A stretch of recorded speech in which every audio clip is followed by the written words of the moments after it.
Assalamualaikum, hai geng kebun semua. Ingat lagi dengan Anthurium luxurians SOS ni? Kali terakhir saya review dia pada 29 September lalu. Hari ini, 24 Oktober 2025, saya nak pisahkan mereka. Walaupun saya tidak mempunyai pengalaman mengerat Anthurium, tapi saya sangat yakin dengan adanya Bajanas. Maaflah, saya tidak menggunakan pisau atau gunting kerana akar pokok dah sangat stabil. Maka, saya kepak macam ni je. Alhamdulillah tak rosak dan keratan nampak elok. Setelah saya teliti, sepertinya ada mata tunas baru di situ, insya-Allah. Siapa tahu, nanti akan keluar lagi pokok baru.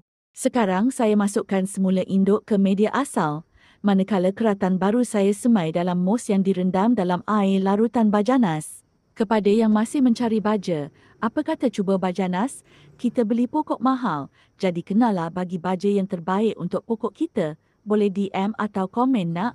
InsyaAllah, saya akan bantu geng kebun. Selamat berkebun semua. Next project, saya akan tukar pasu Anthurium luxurians klasik ini, tapi nak tunggu daun baru keluar. Nantikan video seterusnya. Okey, bye.